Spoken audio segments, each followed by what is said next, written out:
ఇక్కడ పేతురు భక్తుడు ఒక మాట మనకు చెప్పి, ఒక వాక్యం మనకు చెప్పి, మీకు ప్రకటింపబడిన సువార్త ఈ వాక్యమే అంటున్నాడు. అంటే ఒక వాక్యాన్ని మన ముందు పెడుతూ ఇదే మీకు ప్రకటింపబడిన సువార్త అంటున్నాడు. ఏమిటి ఆ మాట? చదువుదాం. 1 పేతురు పత్రిక 1వ అధ్యాయం 24వ వచనంలో, సర్వ శరీరులు గడ్డిని పోలినవారు, వారి అందమంతా కూడా గడ్డి పువ్వు వలె ఉన్నది. గడ్డి ఎండిపోతుంది, దాని పువ్వు కూడా రాలిపోతుంది, అయితే ప్రభు వాక్యం ఎల్లప్పుడూ నిలుస్తుంది.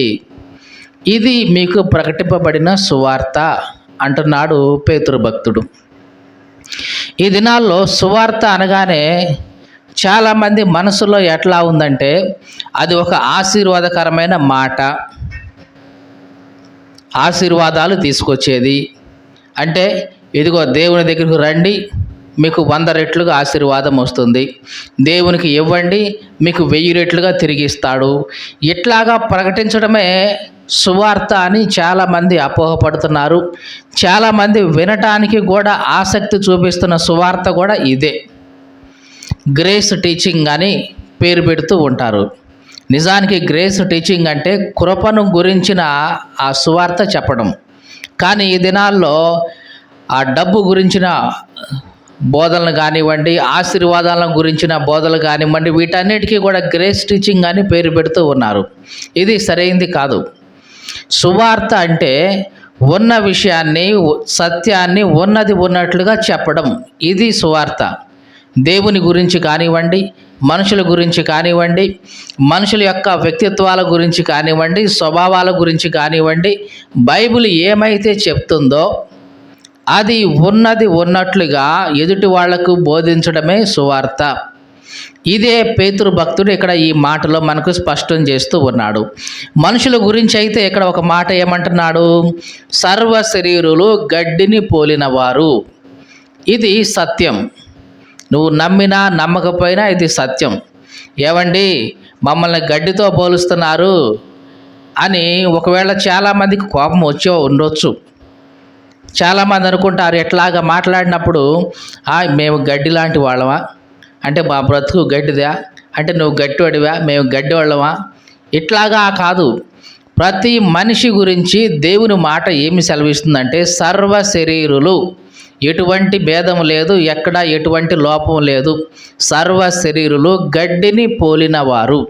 అంటే గడ్డి ఏ రకంగానైతే కొంతకాలం కొయ్యబడి వాడబడి చివరికి అగ్నిలో వేయబడుతుందో, లేదా మంచిదైతే కొట్లలో కూర్చబడుతుందో, అలాగే సర్వ శరీరులు కూడా ఉన్నారు అని దేవుని వాక్యం చెప్తుంది. యేసు ప్రభు ఒక ఉపమానం చెప్పాడు. ఆ ఉపమానంలో గురుగులు యొక్క ఉపమానం, గోధుమలు గురుగులు యొక్క ఉపమానం. ఒక రైతు ఉన్నాడు.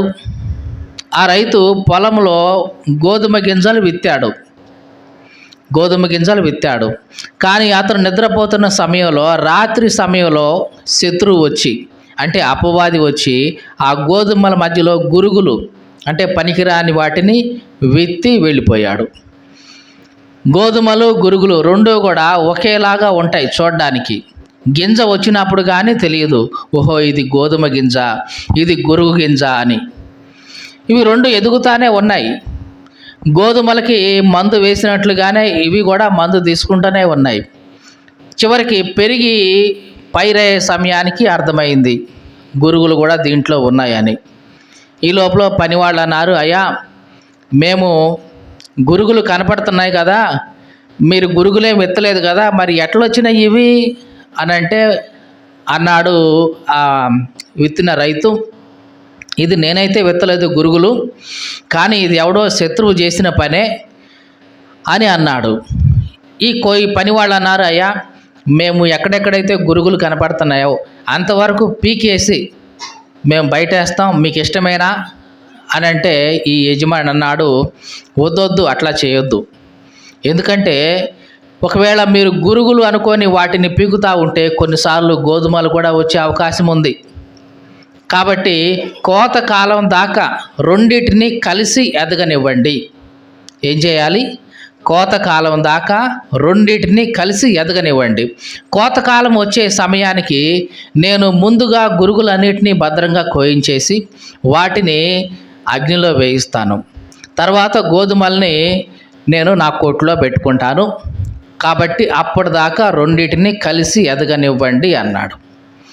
ఇట్లాగా గోధుమలు, గురుగులు దేవుని యొక్క పొలంలో పెరుగుతూనే ఉన్నాయి ఇప్పటికీ కూడా. మీకు అర్థమైందండి ఈ మాట?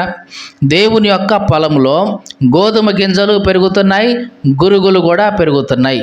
గోధుమ గింజలు అంటే దేవుని చిత్తానుసారంగా వెళుతున్న వారి యొక్క జీవితాలు, ఆత్మ సంబంధంగా వెళుతున్న వారి యొక్క జీవితాలు. గురుగులు అంటే దేవుని చిత్తంతో పని లేకుండా వాళ్ళ సొంత ఇష్టానుసారంగా బ్రతుకుతూ వాళ్ళ జీవితాన్ని కొనసాగిస్తున్న వాళ్ళు. ఇవి రెండూ కూడా ఎక్కడున్నాయి? ఒకే పొలములో ఉన్నాయి. మీకు అర్థమైందండి ఈ మాట? గోధుమలు, గురుగులు ఏ పొలంలో ఉన్నాయి? ఆ ఒక్క పొలంలోనే ఉన్నాయి. పొలము అంటే లోకము. యేసు ప్రభు చెప్పిన మాట. పొలము అంటే లోకం. అంటే ఈ లోకంలో క్రైస్తవులు ఉంటారు, గురుగులుగా పిలువబడుతున్న అన్యజనాంగం ఉంటారు. మరి సంఘంలో చూస్తే సంఘంలో కూడా దేవునికి ఇష్టలైన ఆత్మీయులు ఉంటారు. అలాగే వాళ్ళ సొంత చిత్తానుసారంగా వెళ్ళే అపవాది ఇష్టాన్ని జరిగిస్తున్న గురుగులు లాంటి వాళ్ళు ఉన్నారు. మరి ఏవండి, వీళ్ళందరూ గురుగులే కదా, ఇట్లాంటి వాళ్ళని ముందే దేవుడు తీసేయచ్చు కదా, మిగతా అంతా చక్కగా ఉంటుంది కదా ఆత్మీయంగా అని మనకు అనిపిస్తుంది. కానీ దేవుని యొక్క ఉద్దేశం ఏమిటంటే, ఒకవేళ గురుగులు అని చెప్పి వాళ్ళని పెళ్ళగిస్తూ ఉంటే, వాళ్ళని తొలగిస్తూ ఉంటే, ఒకవేళ తప్పిజారి గోధుమలు కూడా తీసేస్తే ఎట్లాగా? మంచి వాళ్ళకు కూడా కీడు కలుగుతుంది కదా. కాబట్టి కోతకాలం దాకా, అంటే యేసుక్రీస్తు యొక్క రెండవ రాకడ వచ్చేంత వరకు దేవదూతలు ఈ భూమి మీదకి వచ్చి మంచి వారిని చెడ్డవారిని సపరేట్ చేసేంత వరకు వీళ్ళిద్దరినీ ఎదగనివ్వండి, కలిసే ఎదగనివ్వండి. ఇది దేవుని యొక్క ప్రణాళిక. కాబట్టి ఈ లోకంలో మంచివాళ్ళు చెడ్డవాళ్ళు కలిసే ఎదుగుతూనే ఉన్నారు. అలాగే సంఘంలో ఆత్మీయంగా ఉండేవాళ్ళు ఉంటున్నారు, గురుగుల్లాగా నామకార్థంగా బ్రతికే వాళ్ళు ఉన్నారు. ఎప్పటిదాకా ఇది జరుగుతుందంటే యేసుక్రీస్తు రాకడ వచ్చేంత వరకు ఇదే పద్ధతి జరుగుతుంది.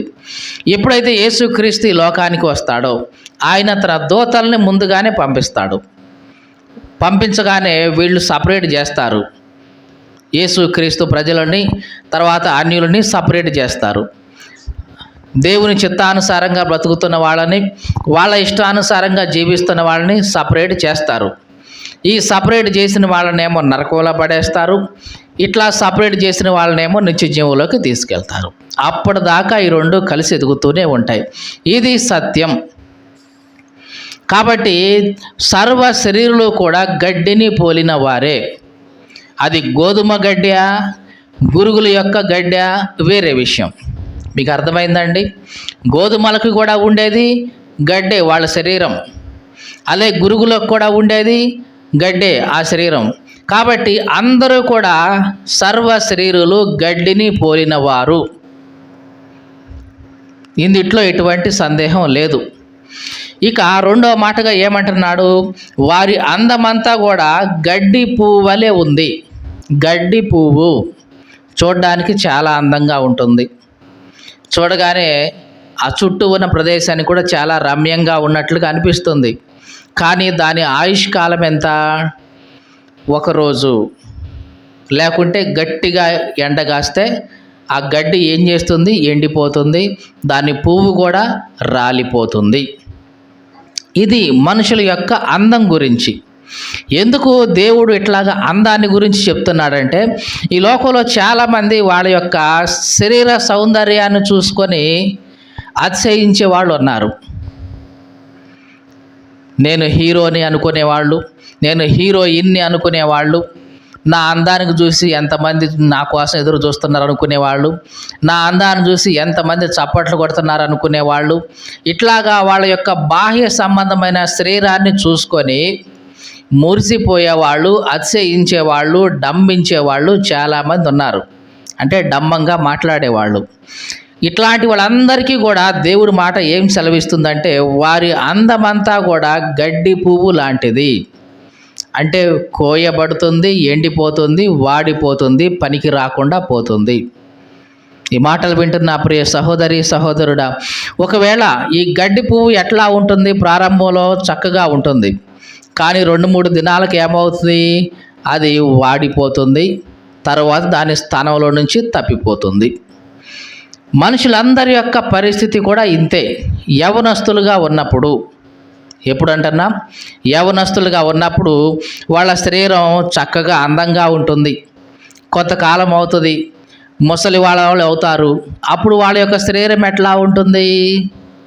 మీరు చెప్పండి. బాగా వాడిపోతుంది, ఇంకా ముడతలు పడుతుంది, కళ్ళు అయితే బయటికి పడతాయి, పళ్ళు కూడా బయటపడతాయి, ఎముకలన్నీ బయటపడతాయి.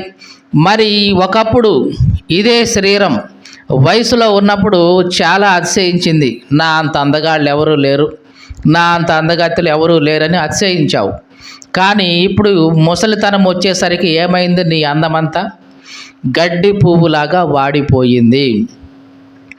కేవలం గడ్డి పువ్వు మాత్రమే కాదు, నీ జీవితం కూడా వాడిపోతుంది. నీ ఆశలు కూడా వాడిపోతూ ఉంటాయి, నీ ఆలోచనలు కూడా వాడిపోతూ ఉంటాయి, నీ పనులు, నీ ప్రణాళికలు, నువ్వు ఏదైతే కోరుకుంటావో అవన్నీ కూడా వాడిపోతూ ఉంటాయి. కొన్నేమో జరుగుతాయి, కొన్నేమో అట్లాగే వాడిపోయి ఉంటాయి. మనిషి యొక్క ఆలోచన బాల్యం నుంచి యవ్వనం నుంచి ఎట్లాగుందో వృద్ధాప్యం వచ్చేటప్పటికి ఆలోచన మొత్తం కూడా వాడిపోతుంది. వయసులో ఉన్నప్పుడు అనుకుంటాడు ఏదైనా చేయొచ్చు, నేను చేస్తా, నన్నెవడు ఆపేది, నాకు ఏది అడ్డు లేదు, నేను ఏదంటే అది చేయగలను, నేను చేద్దామనుకుంటే చేస్తా అంతే అని ఇట్లాగా మాట్లాడతావు. కానీ ముసలి ప్రాయం వచ్చిన తర్వాత అవన్నీ వాడిపోతాయి. ఆ ఆలోచన వాడిపోద్ది, ఆ పౌరుషం వాడిపోద్ది, ఆ రోషం వాడిపోద్ది, అన్నీ కూడా వాడిపోయి నా వల్ల ఏమైద్ది, నేనేం చేయగలను, నా వల్ల ఏమీ కాదు అని చివరికి వాడిపోయిన ఆ మాటలు వచ్చేస్తాయి. ఇది అక్షరాల సత్యం. నమ్మినా నమ్మకపోయినా ఇది వాస్తవం. అందుకే దేవుడు అంటున్నాడు, మనిషి యొక్క ఆలోచనలు ఇవన్నీ కూడా వాడిపోతాయి, వారి అందమంతా కూడా వాడిపోతుంది, కానీ ప్రభు వాక్యము ఎల్లప్పుడూ నిలుస్తుంది. దేవునికి స్తోత్రం కలుగునుగాక. కాబట్టి ఈ మనిషి యొక్క శరీరం అయితే ఎండిపోతుంది, అందమైతే వాడిపోతుంది, కానీ దేవుని వాక్యం అయితే ఎల్లప్పుడూ నిలుస్తుంది. యుగాలకు పూర్వం నుంచి యుగాల తర్వాత కూడా దేవుని వాక్యం అట్లాగే ఉంటుంది, అదే స్థిరంగా ఉంటుంది. కాబట్టి ఈ లోకంలో ఏదైతే స్థిరమైందో దాని మీద నువ్వు ఆధారపడాలి, దాన్ని బట్టి నువ్వు అతిశయించాలి. నీకు అర్థమైందండి? నీవు గడ్డి పువ్వు లాంటి వాడు, సర్వ శరీరులు గడ్డిని పోలిన వారు, నిన్ను బట్టి నువ్వు అతిశయించకూడదు. నీ అందమంతా కూడా గడ్డి పువ్వు లాంటిది, నీ అందాన్ని బట్టి నువ్వు అతిశయించకూడదు. మరి దేన్ని బట్టి అతిశయించాలి? నీవు పొందుకున్న దేవుని వాక్యాన్ని బట్టి అతిశయించాలి, నీవు పొందిన రక్షణను బట్టి అతిశయించాలి. ఏదైతే స్థిరమైందో దాన్ని హత్తుకోవాలి ఈ లోకంలో. ఇది దేవుడు చెప్తున్న మాట, ఇదే నీకు ప్రకటించబడిన సువార్త. మీకు అర్థమవుతుందండి మాట? ఈ లోకంలో మనిషి శాశ్వతం కాదు, మనిషి యొక్క అందం శాశ్వతం కాదు, కానీ ఈ లోకంలో దేవుని మాట ఏదైతే ఉందో, దేవుని చిత్తం ఏదైతే ఉందో అది శాశ్వతం. కాబట్టి ఆ శాశ్వతమైన దానికోసం నువ్వు ప్రయాసపడాలి, ఆ శాశ్వతమైన దానికోసం నువ్వు ప్రయత్నించాలి.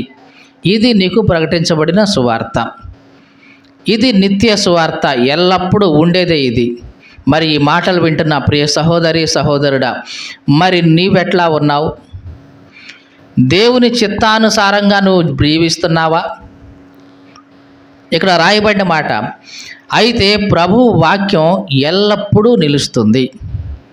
ఎల్లప్పుడూ నిలిచే ఆ వాక్యం నీ జీవితానికి ఆధారమై ఉండాలి, దాన్ని బట్టే నీవు అతిశయించాలి, అదే నీకు విధి.